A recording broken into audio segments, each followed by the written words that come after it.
أنفسنا ومن سيئات أعمالنا من يهده الله فلا مضل له ومن يضلله فلا هادي له أشهد أن لا إله إلا الله وحده لا شريك له وأشهد أن محمدا عبده ورسوله لا نبي ولا رسول بعده.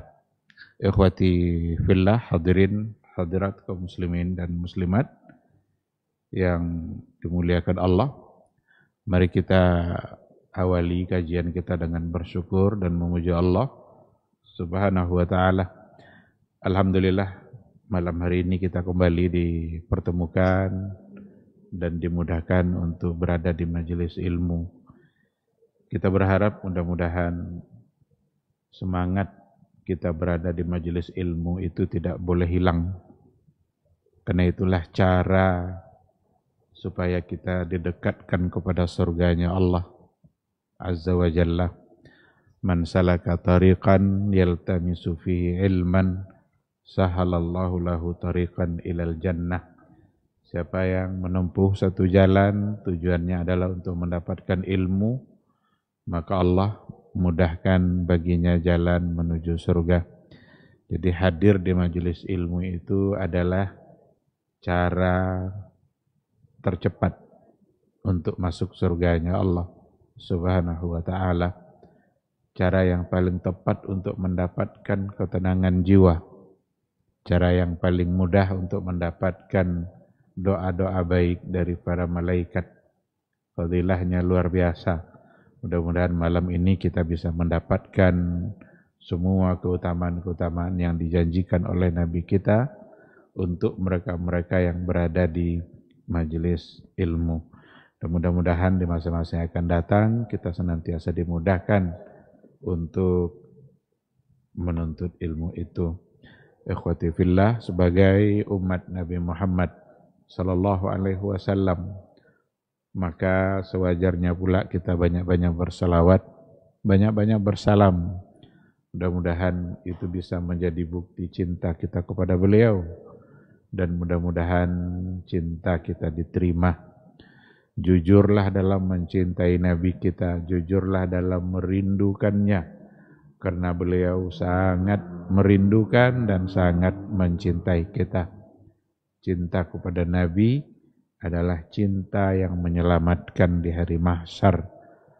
Orang-orang mencintai Nabi, maka nanti dia akan bersama-sama dengan Nabi itu di hari mahsyar, hari yang sangat sulit, yang mudah-mudahan di hari itu kita semua bisa mendapatkan syafaat atas izin Allah, dan mudah-mudahan kita bisa mendapatkan pula minuman yang sangat manis, yang tidak bisa kita ukur manisnya dengan minuman-minuman yang ada di dunia.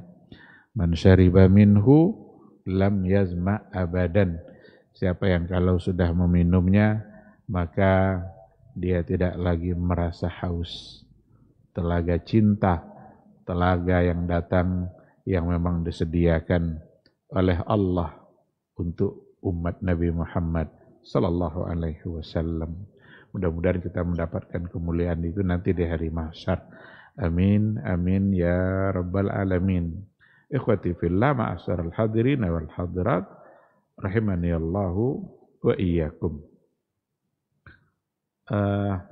Kembali malam hari ini kita melanjutkan kajian akidah, kajian tauhid melalui sebuah buku Al-Qaulus Sadid, Syarah Kitab Tauhid,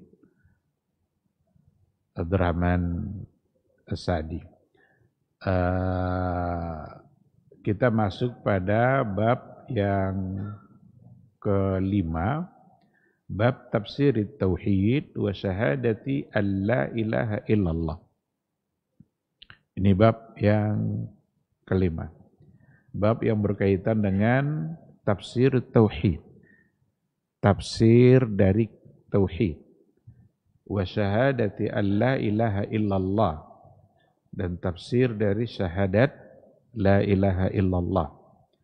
Sebenarnya ketika dikatakan tauhid dan dikatakan syahadati alla ilaha illallah, itu sebenarnya dua-duanya sama.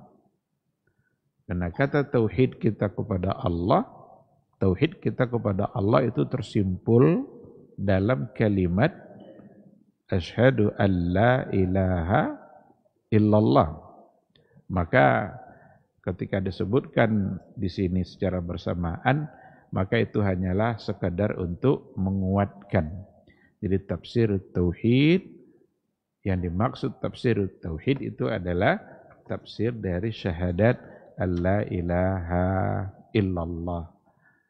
Kapan seseorang itu nanti akan benar-benar disebut sebagai orang yang bertauhid? Apakah cukup sekedar ucapan saja? Apakah cukup sekedar meyakini dengan hati saja?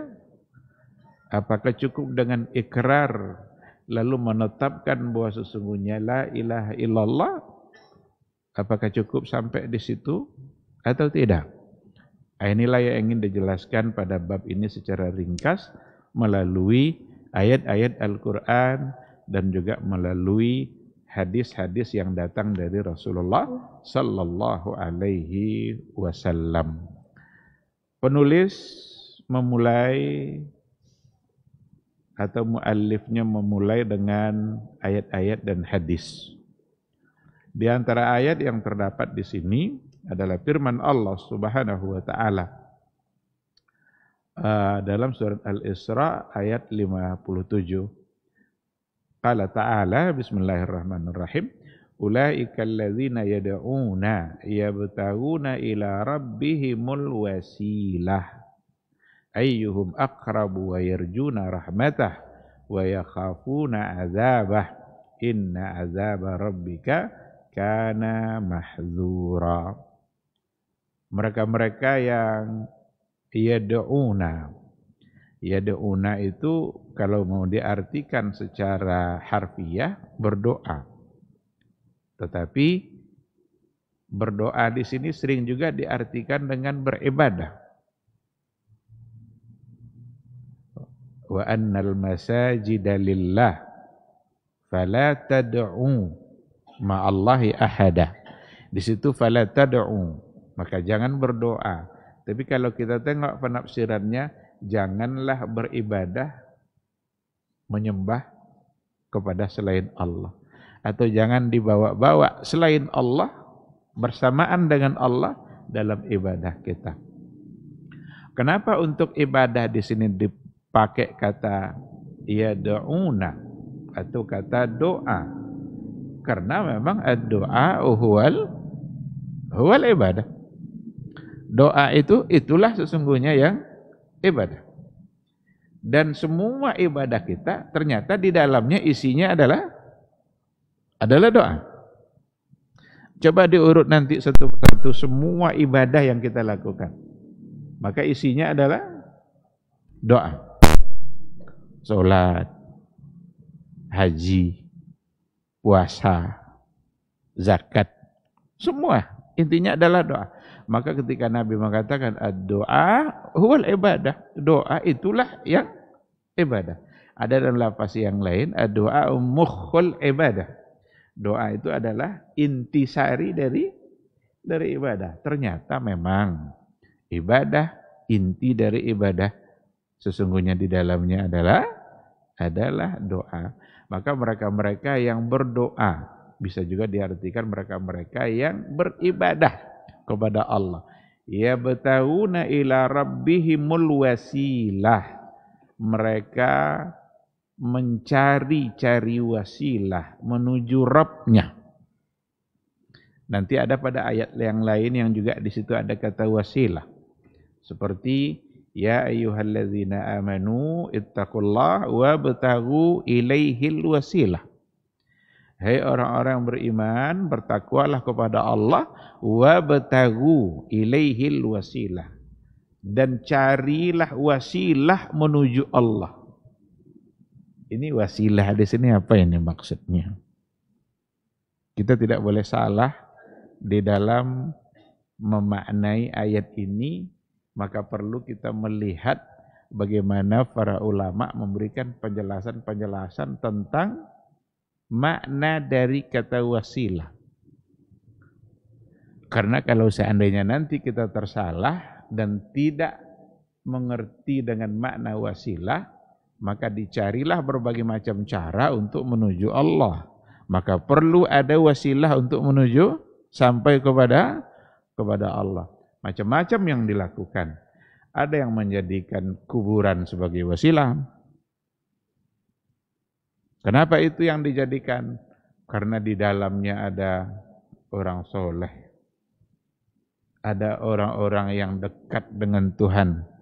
Ada orang-orang yang dianggap keramat dengan kesalehannya. Maka dijadikanlah ia sebagai wasilah menuju Allah.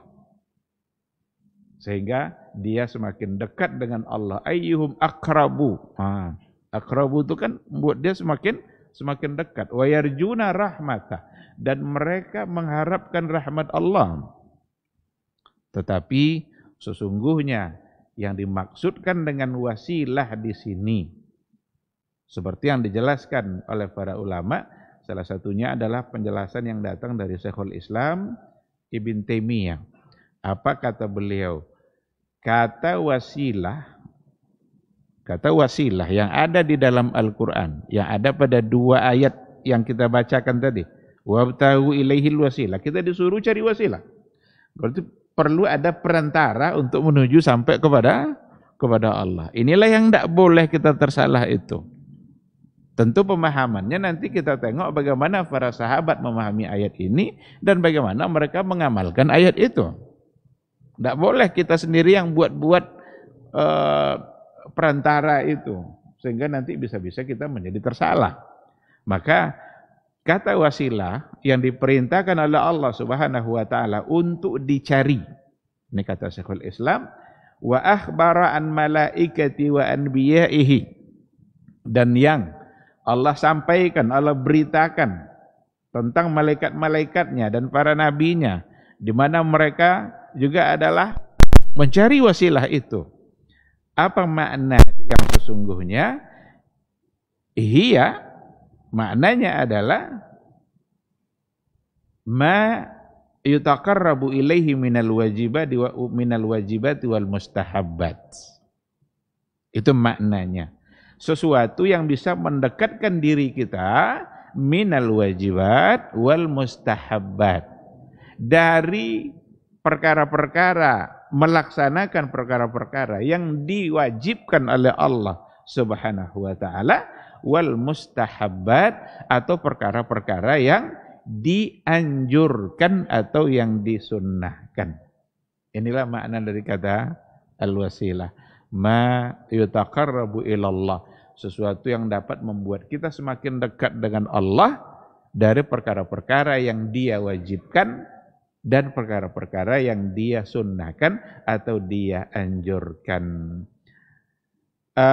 Fahadhil wasilah, inilah wasilah allati amarallahul mu'minina bibtighaiha. Inilah wasilah yang diperintahkan oleh Allah terhadap orang-orang mukmin untuk mencarinya. Tatanawal kulla wajibin wa mustahabbin. Mencakup 2 hal tadi, wajib, mustahab.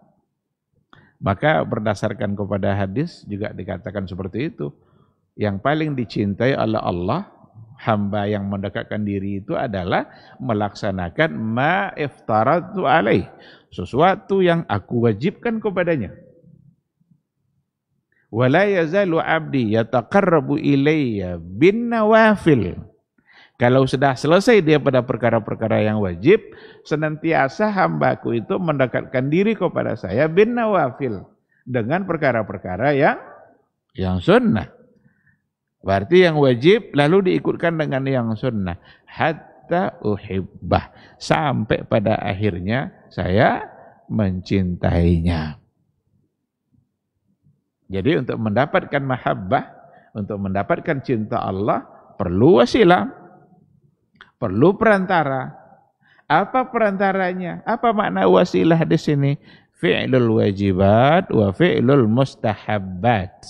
Melaksanakan hal-hal yang memang Allah wajibkan dan diikutkan dengan melaksanakan hal-hal yang disunnahkan atau yang dianjurkan. Kata Syekhul Islam Ibn Taimiyah lagi, la yadkhulu fi dzalika, ndak masuk padanya sesuatu yang muharraman wa makruhan wa mubahan. Yang mubah ternyata tidak bisa untuk mendekatkan diri kita kepada Allah. Dipandang dari sisi mubahnya. Beda nanti ketika ada perbuatan-perbuatan mubah lalu diikutkan dengan niat sehingga dia hukumnya berubah menjadi sunnah. Itu bisa. Karena mubah ini kan sebenarnya ada enggak yang murni mubah dalam kehidupan kita ini? Apa contoh yang mubah? Karena yang mubah itu bisa berubah menjadi sunnah, bahkan yang mubah bisa berubah menjadi haram. Mubah hukumnya asalnya, tetapi dengan niat kita itu bisa berubah menjadi sunnah dan dia mendapatkan pahala. Kalau sudah berubah menjadi sunnah berarti masuk dalam kategori mustahabat. Bahkan ada di antara yang mubah bisa berubah menjadi haram. Maka tidak ada yang mutlak mubah, itu tidak ada. Selalu akan diikutkan nanti, bisa bergeser dia. Sekarang apa hukum main bola? Apa hukum main bola? Mubah. Main bola saat azan maghrib? Menjadi haram. Apa hukum makan? Orang sering contohkan, apa contoh mubah? Makan jawaban. Maka masuk, makan itu dalam perkara mubah. Tapi kalau dengan tidak makan sakit dia. Apa hukum makan di situ? Berarti tidak lagi pada posisi mubah. Nah, tapi dipandang dari sisi mubahnya, itu tidak masuk dalam kategori wasilah. Maka yang masuk kategori wabtahu ilaihil wasilah, al-wajibat wal mustahabbat. Itulah cara yang paling tepat untuk mendekatkan diri kita kepada Allah. Jadi bukan dengan wasilah-wasilah yang lain. Bukan dengan perantara-perantara yang lain. Perlu mencari perantara orang soleh yang sudah mati agar dekat dengan Allah. Tidak masuk dalam kategori tadi. Itu adalah kesalahpahaman di dalam memaknai ayat. Karena tidak kita temukan cara itu datang dari penjelasan Nabi atau cara itu yang dilakukan oleh para sahabat. Nah, jadi apa saja yang kalau sudah ada perintah dalam Al-Quran atau dalam hadis, maka ada dua kemungkinan. Mungkin itu untuk menunjukkan wajib, berarti kita tidak bisa lari. Mesti kita melaksanakannya. Ada di antara perintah yang ternyata tidak sampai ke tingkat wajib, tetapi dia sedikit di bawah itu masuk dalam kategori al-mustahabbat. Maka orang-orang yang bertauhid, orang-orang yang benar-benar lurus dalam akidah, dalam memaknai la ilaha illallah, maka dia hanya akan mencari wasilah untuk mendekatkan dirinya kepada Allah dengan cara yang sudah diajarkan dan diperintahkan oleh Allah sendiri, yaitu al-wajibat, fi'lul wajibat wa al-mustahabbat. Melaksanakan perkara-perkara yang wajib dan juga yang dianjurkan dan yang diperintahkan. Diikutkan dengan ayat yang kedua untuk memaknai tafsir tauhid. Wa idz qala Ibrahimu li abihi wa qaumihi innani bara'um mimma ta'budun. Nabi Ibrahim berkata kepada bapaknya dan kepada kaumnya, innani bara'um mimma ta'budun. Sesungguhnya saya berlepas diri dari apa yang kalian sembah. Apa yang disembah oleh kaumnya Nabi Ibrahim? Patung. Kan ceritanya kan masyhur sekali. Mereka adalah orang-orang yang menyembah patung. Sampai pada akhirnya Nabi Ibrahim sendiri kan dihancurkannya patung-patung itu kan, ditinggalkan satu yang besar sama dia. Nah, itulah cara Ibrahim untuk mematahkan argumentasi orang-orang yang hidup pada masa itu yang mereka menyembah-nyembah patung. Ditinggalkan pula yang paling besar, diletakkanlah kampak itu di pundak dia. Ketika ditanya, anta fa'alta hadza bi alihatina ya Ibrahim? Engkau yang melakukan ini wahai Ibrahim. Mudah aja dia jawab, bal fa'alau kabirum hadza. Itu yang lakukan itu mah. Kan kampak ada di pundaknya. Inyolah mungkin dulu katanya. Kata Ibrahim. Kata kaumnya, gila kamu. Mana bisa dia melakukan itu. Dia tidak bisa bicara, tidak bisa beri manfaat. Di sinilah masuknya tauhid itu oleh Ibrahim. Kalau memang tidak bisa bergerak, tidak bisa beri manfaat, tidak bisa memberi mudarat, apakah kalian sembah yang seperti itu? Akhirnya argumentasi mereka terpatahkan. Maka Nabi Ibrahim, innani bara'um mimma ta'budun. Saya berlepas diri dari semua yang kalian sembah. Ini makna kedua dari tahqiqut tauhid. Nah, oleh karena itu dijelaskan di sini bahwa inti dari kita bertauhid itu memang al-ilmu wal i'tirafu bi tafarrudir rabbi bi jami'i sifatil kamal wa ikhlasil ibadati lahu. Jadi inti dari tauhid, inti dari syahadat la ilaha illallah, kita meyakini, kita mengakui bitafarrudir rabbi, dengan keesaan Rabb kita, bijami'i sifatil kamal, tersendirinya Rabb kita dengan sifat yang sempurna. Hanya dia yang memiliki semua bentuk kesempurnaan itu. Dan semua sifat yang ada pada Allah itu semua sifat yang sempurna. Tidak ada kekurangan sama sekali. Tidak ada nuksannya. Semua adalah sifat yang sempurna. Wa ikhlasul ibadah lahu, dan mengikhlaskan ibadah hanya untuk Allah. Wa dzalika yarji'u ila amrayn, dan itu kembali kepada dua perkara. Jadi kita memurnikan tauhid kita mengikhlaskan ibadah hanya kepada Allah, dan meyakini semua sifat-sifat kesempurnaan yang dimiliki oleh Allah sesuai dengan yang diberitakannya dalam Al-Quran oleh Allah sendiri atau yang diberitakan oleh Nabi-Nya dalam hadis-hadisnya. Jadi dua sumber akidah kita. Allah dalam Al-Qurannya berarti kalam dia sendiri. Nabi dalam hadisnya berarti kalam utusan resminya. Kalaulah utusan resmi ngomong tentu itu yang sah. Utusan resmi, dia yang berhak untuk menyampaikan. Apa yang disampaikan oleh Rasul kita tentang Allah, itulah yang wajib kita yakini. Dan kita tidak boleh meyakini sesuatu yang tidak pernah diyakini oleh Nabi kita, dan dia tidak pernah menyampaikan keyakinan seperti itu. Kita bisa baca, ada Al-Qurannya, dan ada hadisnya. Andaikan datang sesuatu tentang Allah, ada yang mengajak untuk meyakini bahwa Allah itu begini, tapi tidak kita temukan penyampaiannya dari Nabi kita. Buat apa kita yakini? Buat apa kita menerima? Berarti sumbernya sudah lain. Maka sumber akidah, sumber tauhid, inilah Al-Quran, Sunnah. Kenapa Quran, Sunnah? Karena akidah dan tauhid itu perkara gaib. Dan perkara gaib hanya Allah yang tahu.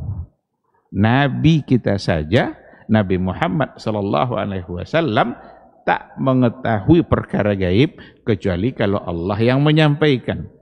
Maka ketika Rasul kita bercerita tentang Allah, berarti itu sesuatu yang benar, karena berarti ada wahyu yang disampaikan kepada Nabi sehingga dia menyampaikan sesuai dengan yang disampaikan pula oleh Allah Subhanahu wa taala. Jadi tidak akan pernah bertentangan antara penjelasan Nabi dalam hadisnya tentang Allah dengan penjelasan Allah sendiri dalam Al-Qur'an. Tidak pernah berbeda. Andaikan terjadi perbedaan, pasti mungkin hadisnya yang tidak benar. Mungkin hadisnya yang palsu. Mungkin pemahamannya yang tidak benar. Maka tidak mungkin bertentangan. Ketika Allah mengatakan bahwa nanti ada saatnya orang beriman di surga itu akan mendapatkan kenikmatan yang luar biasa. bahkan melebihi nikmat surga itu sendiri. Apa itu? Melihat kepada wajah Allah. Lillazina ahsanul husna wa ziyadah.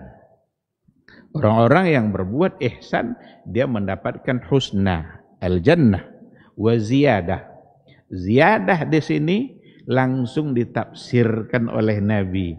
Itu namanya tafsirul ayat bis sunnah, bil hadis.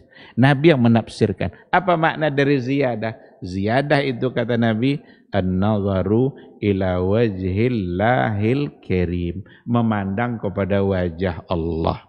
Sekarang ada ayatnya, wujuhu yawma idzin nadhirah ila rabbiha nadhirah. Apa kata Nabi dalam hadisnya? Nabi memperkuat. Jadi tidak ada yang kontra.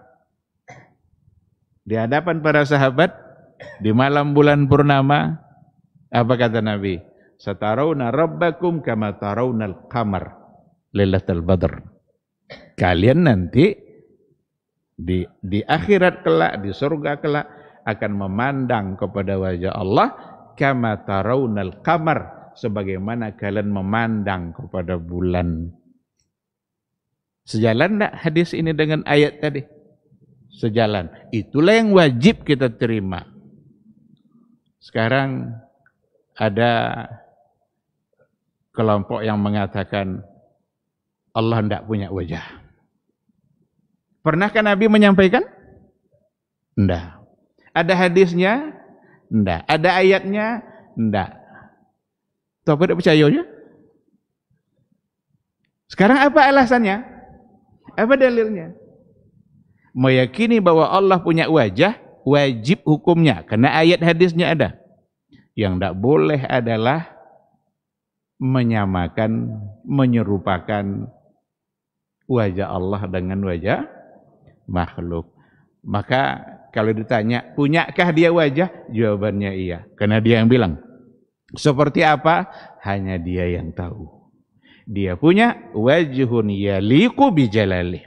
Wajah yang layak dengan kemuliaan Allah. Sekarang tidak ada satupun yang tahu.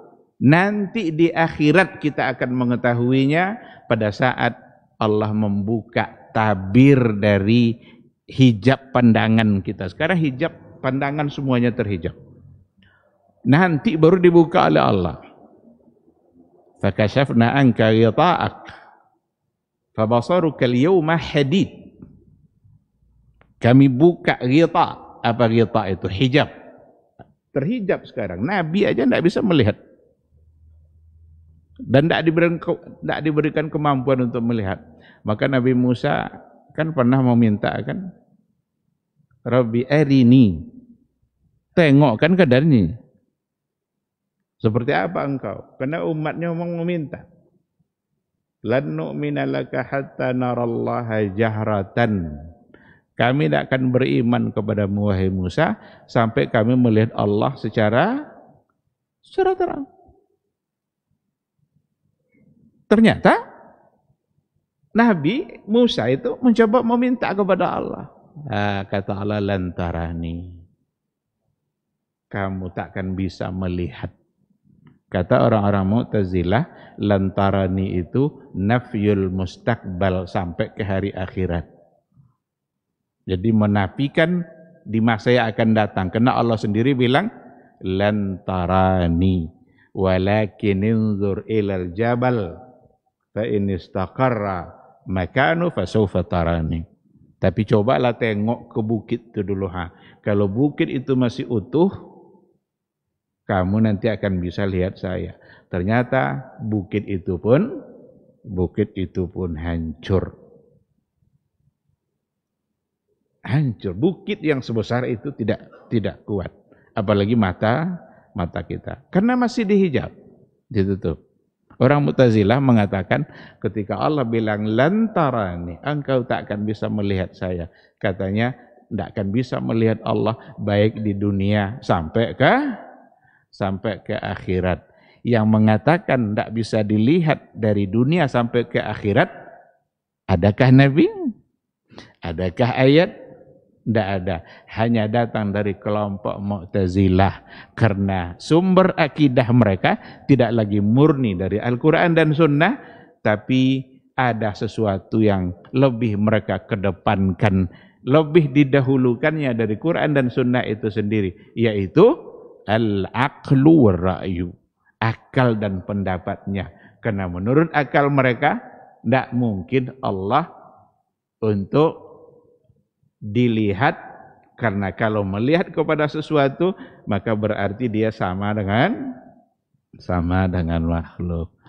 Sebenarnya penolakan mereka terhadap sifat-sifat Allah niatnya baik, tapi rupanya niat baik saja tidak cukup.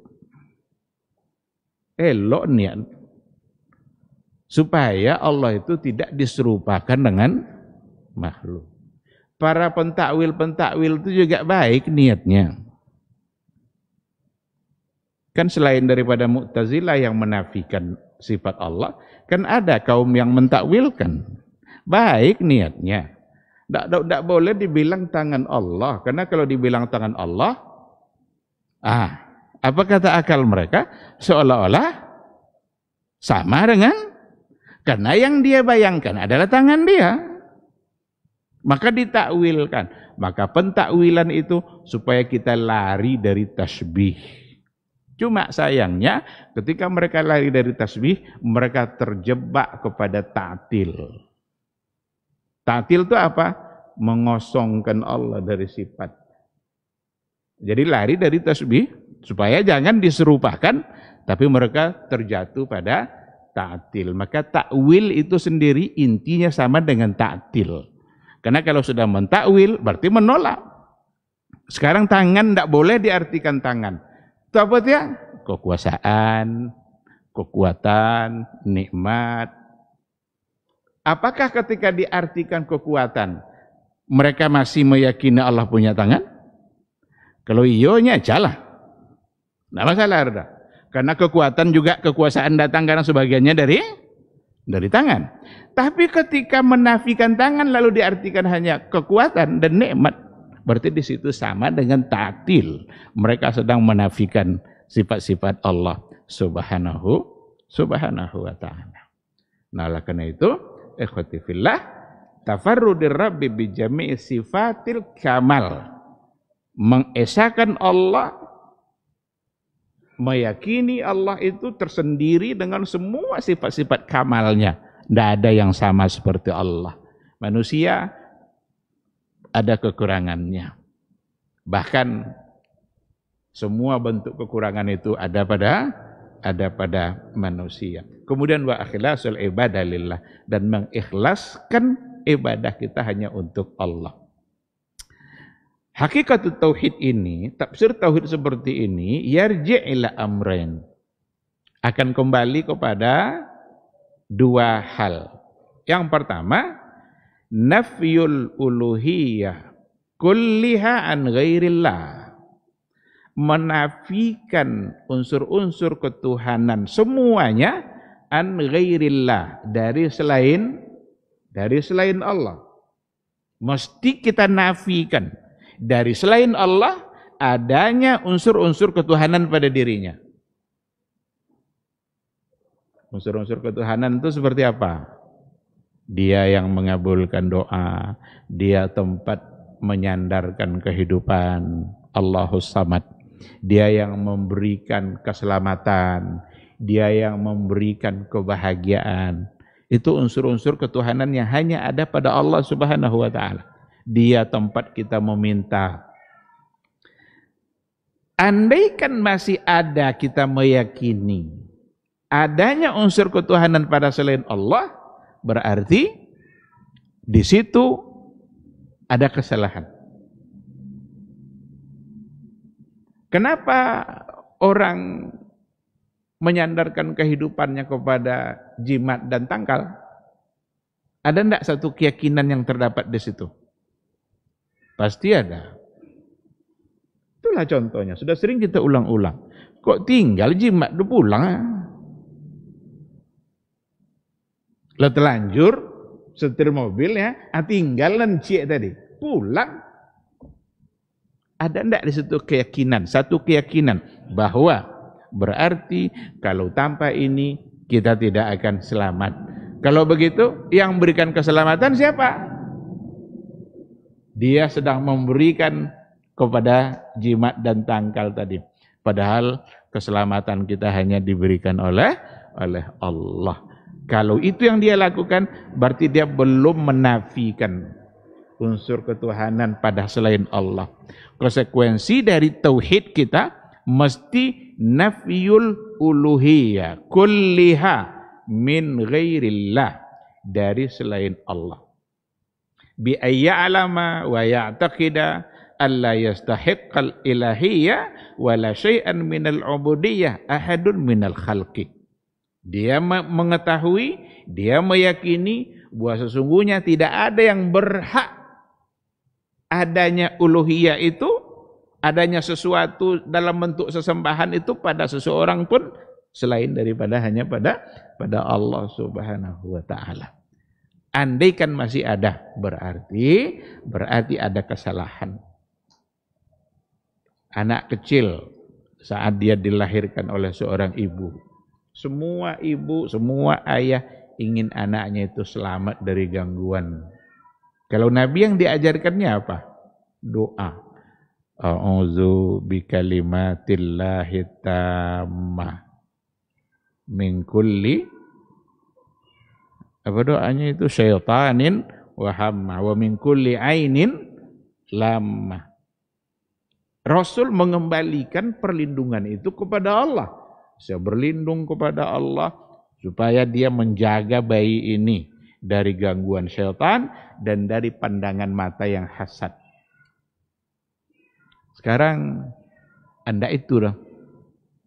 Asa kalau macam ke digantung ke leher, ke lengan, ke kaki, ke pinggang. Ada ndak kira-kira unsur keyakinan dalam perbuatannya itu? Bahwa keselamatan bayi ini supaya ndak diganggu oleh makhluk halus tergantung kepada tangkal-tangkal yang tadi. Ada ndak unsur itu kira-kira? Kalau ada, berarti itu penyimpangan dan salah dalam berakidah, karena dia masih memberikan anasir al-ilahiyah, unsur-unsur ketuhanan masih diberikan kepada selain Allah Subhanahu wa taala. Padahal orang jahiliyah sendiri itu ternyata banyak fitrah mereka yang sebenarnya mereka hanya meminta itu mengakui pada Allah. Lalu patung-patung ini kenapa? Kok mesti ada? Ada yang hanya ikut-ikutan. Karena ada seorang sahabat yang ditanya oleh Nabi, saya lupa namanya, dalam riwayat Nabi nanya, "Hei fulan, kam ilahan ta'bud?" Berapa Tuhan yang kamu sembah? Dia bilang 7.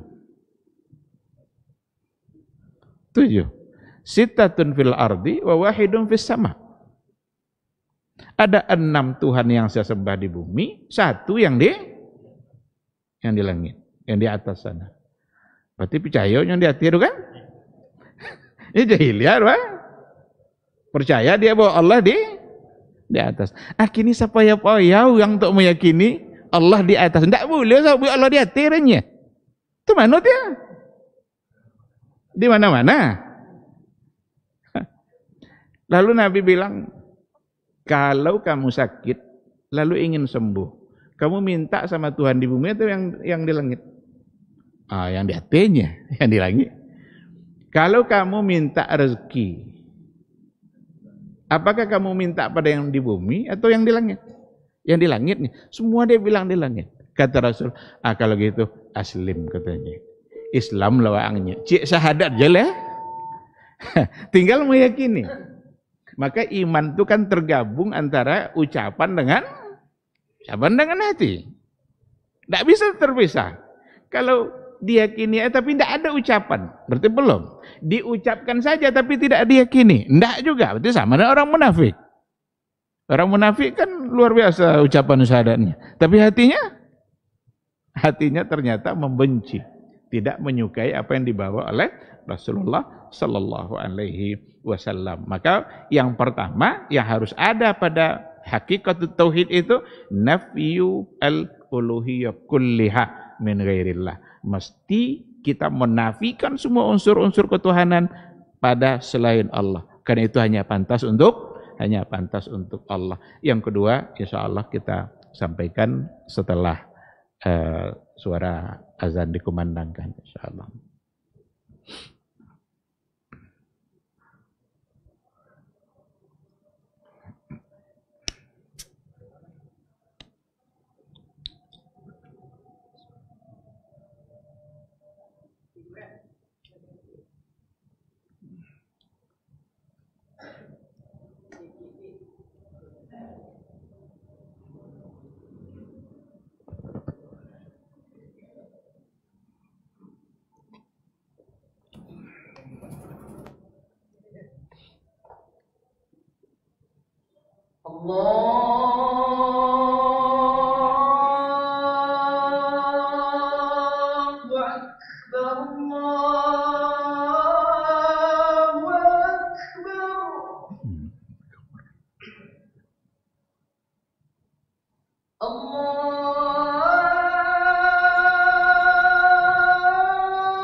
Bismillahirrahmanirrahim. Alhamdulillah wassalatu wassalamu ala Rasulillah wa ala alihi wa sahbihi wa mawala.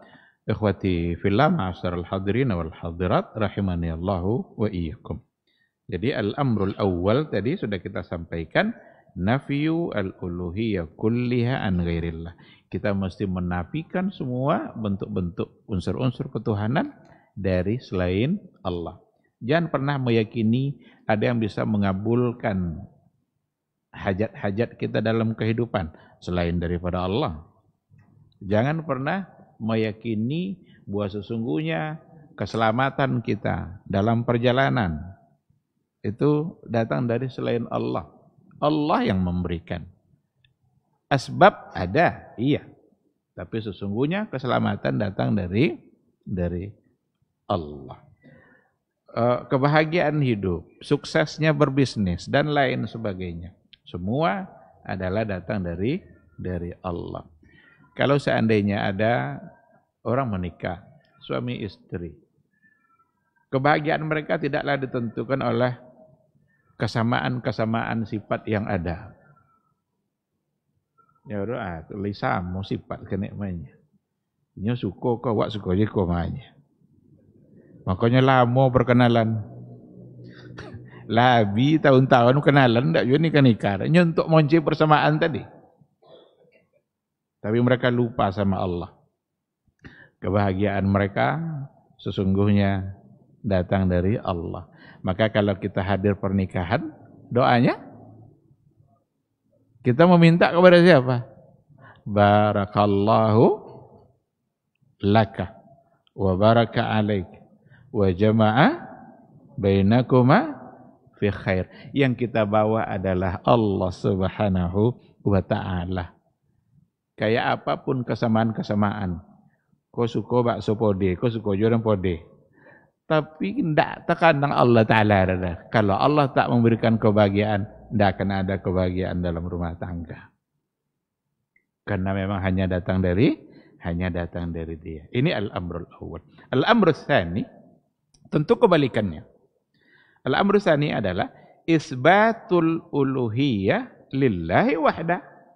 Kalau tadi menafikan dari selain Allah, dari semuanya, sekarang isbat al-uluhiyah. Mesti kita isbatkan pula, mesti kita tetapkan bahwa unsur-unsur uluhiyah ketuhanan itu lillahi ta'ala wahda la syarikalah.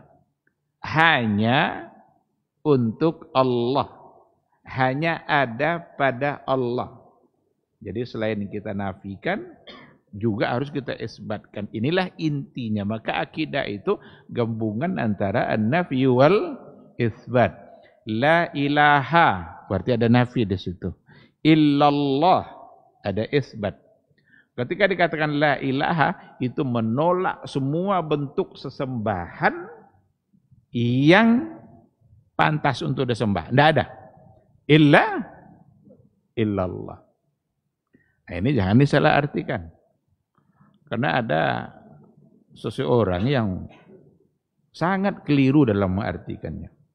Apa katanya arti la ilaha illallah? Tidak ada sesembahan kecuali Allah. Berarti apapun yang disembah, dia adalah, coba bayangkan. Jadi tidak ada sesembahan kecuali sesembahan itu berarti adalah Allah. Maka apapun yang disembah,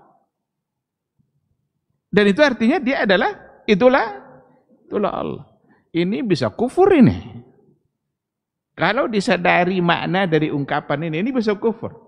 Karena menganggap semua yang disembah berarti adalah Allah. Karena la ilaha illallah, tidak ada sesembahan kecuali dia adalah Allah. Padahal maknanya tidak ada yang pantas, yang berhak untuk disembah, untuk ditaati, untuk diibadahi, kecuali hanya Allah. Maka la ilaha itu menafikan semua bentuk Tuhan-Tuhan yang selama ini dianggap pantas untuk disembah.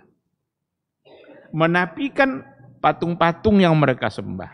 Menafikan kuburan-kuburan yang mereka sembah. Menafikan orang-orang soleh yang mereka sembah. Itu bentuk-bentuk kesyirikan pada masa dulu. Ada mereka yang menyembah orang soleh. Siapa contohnya? Yahudi. Orang Yahudi menyembah Uzair. Karena kata mereka Uzair adalah anak Tuhan. Dia itu orang soleh. Ada mereka yang menyembah patung. Itulah orang-orang jahiliyah. Masa-masa musim-musim tertentu nanti dibawanya hewan tuh, digendongnya atau diletakkan di pundak ini kambing ini, sampai di telapak kaki Tuhannya itu patung tuh, di situlah disembelih. pada musim-musim tertentu, biar kita aman, biar selamat, biar kita nyaman dalam menjalani kehidupan. Bukankah berarti sesembahan seperti itu, sesembahan dengan harapan sesuatu yang hanya datang dari Allah, berarti di situ ada kesalahan.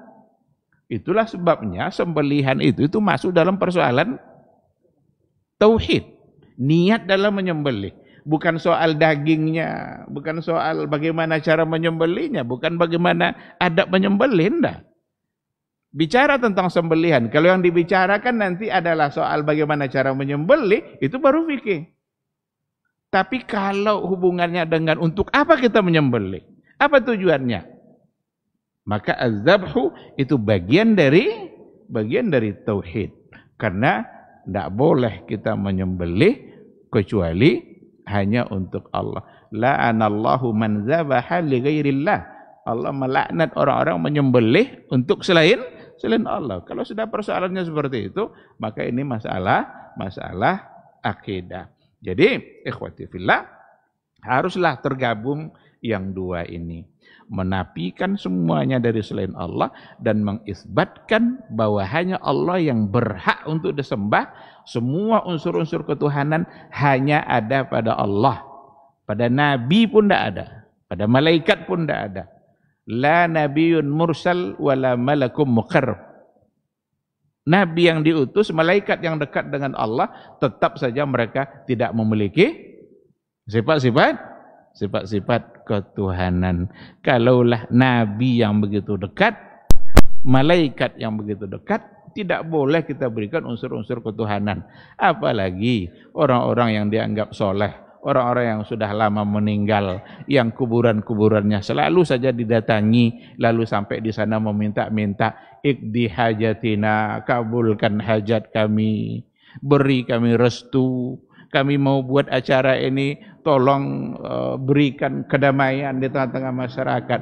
Itu semua adalah permintaan-permintaan yang hanya pantas disampaikan kepada Allah Subhanahu wa ta'ala. Nah, inilah hakikat tauhid. Ini makna dari tauhid. Hal yang seperti ini, keterangan seperti ini, itu diambil dari ayat, diambil dari hadis. Tidak boleh terpisah. Bahkan dikatakan, la yakfi hadzal i'tiqadu wahdah. Tidak cukup hanya sekadar meyakini isbat saja. Tidak cukup hanya sekadar ucapan yang untuk isbat saja. Maka mesti diikutkan dengan menafikan semua bentuk ketuhanan. Oleh karena itu, di antara hadis yang disebutkan di sini, kalau tadi ada ayat-ayatnya, sekarang di antara hadisnya, di antara ungkapan Nabi kita sallallahu alaihi wasallam itu yang diriwayatkan oleh Imam Muslim. Apa kata Rasul? Man qala la ilaha illallah. Barang siapa yang mengucapkan la ilaha illallah wa kafara bima yu'badu min dunillah. Jadi siapa yang mengucapkan la ilaha illallah wa kafara, dan dia kufur bima yu'badu min dunillah, terhadap apa-apa yang disembah selain Allah. Berarti tergabung dua nih. La ilaha illallah, lalu kufur dengan semua bentuk ketuhanan yang tadi. Haruma maluhu wa damuhu, maka terpeliharalah darah dan hartanya. Tidak boleh lagi diperangi.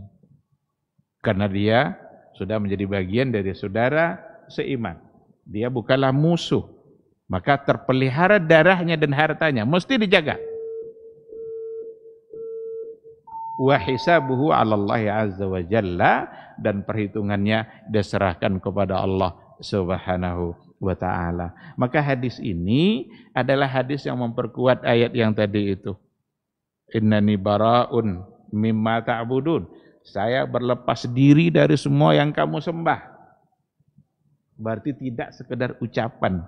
Andaikan ada orang, ucapan saya la ilaha illallah, sangat percaya saya bahwa hanya Allah yang pantas untuk disembah.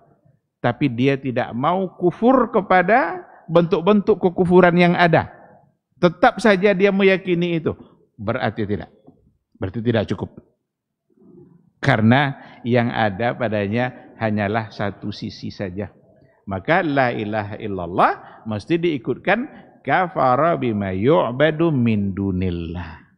Berarti kita wajib menolak semua bentuk keyakinan yang ada pada selain Islam.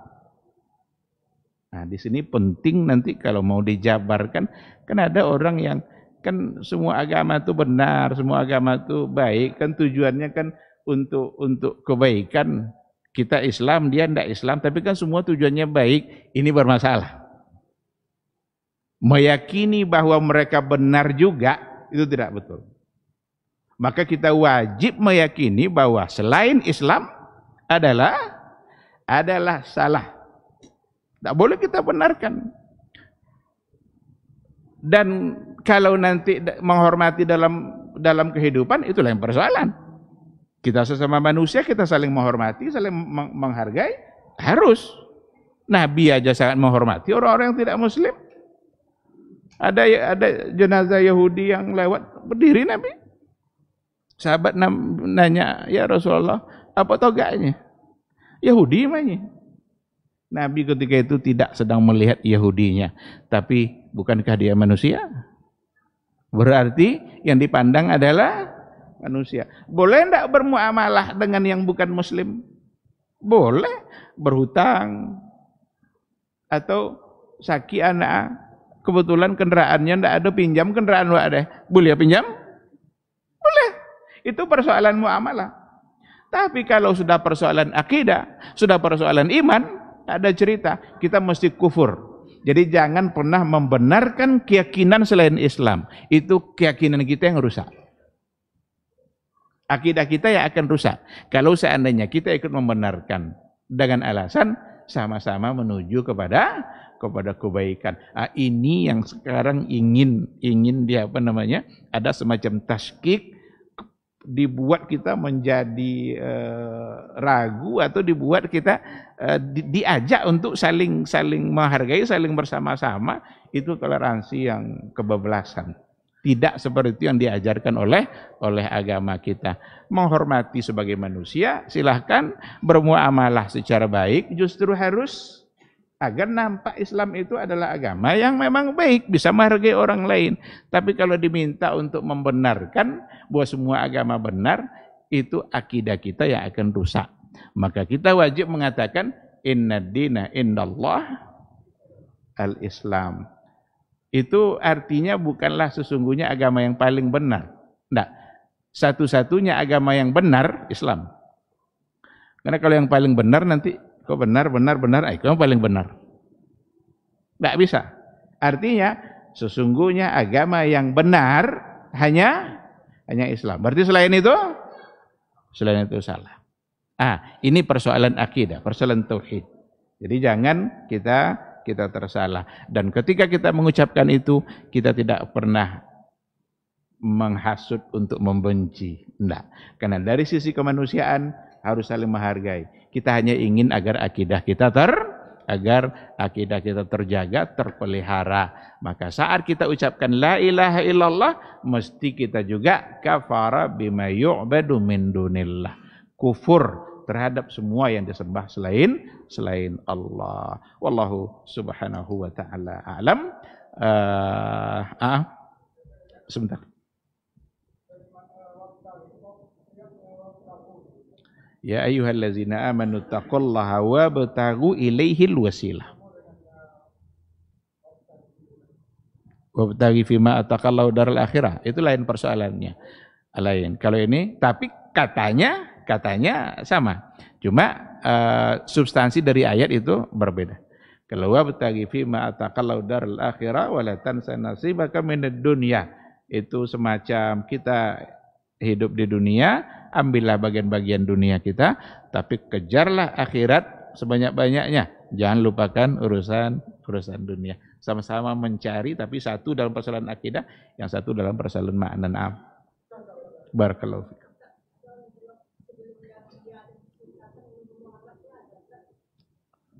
Sebelum Nabi Adam diciptakan,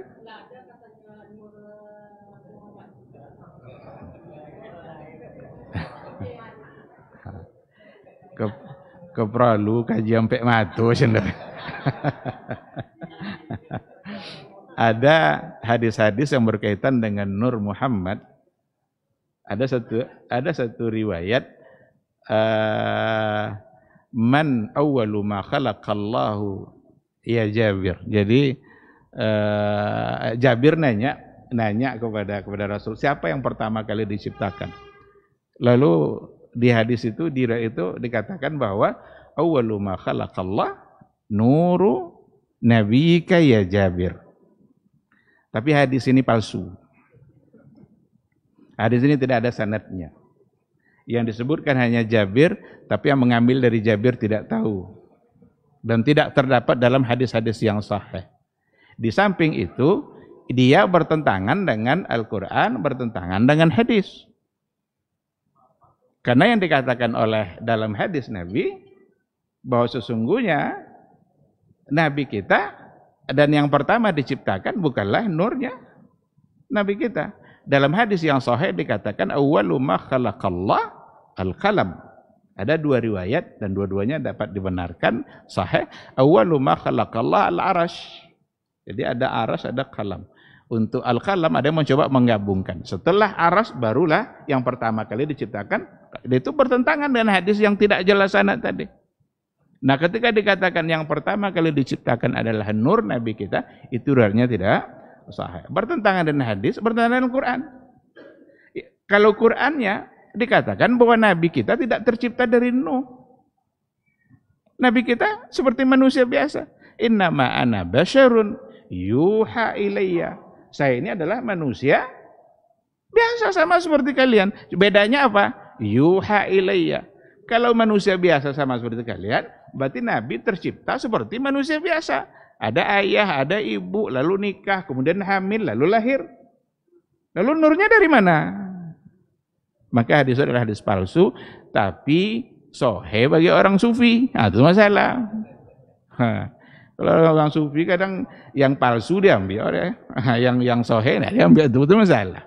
Maka berkembalikan semuanya kepada hadis-hadis yang sahih dan kepada Al-Quran yang sudah pasti benar. Jadi ada riwayatnya, cuma tidak. Saya sudah banyak bahasan dibahas oleh guru-guru kita dalam persoalan ini. Ada video-video yang terkait dengan itu, silakan untuk dirujuk. Wallahu subhanahu wa ta'ala a'lam. Baik, ikhwati fillah, sampai di sini kajian kita malam hari ini. Mudah-mudahan dapat dipahami dan bermanfaat bagi kita. Semoga Allah selalu menjaga kita dari penyimpangan tauhid dan akidah. Subhanakallahumma bihamdika. Baba TV Sunnah, belajar agama baru alim.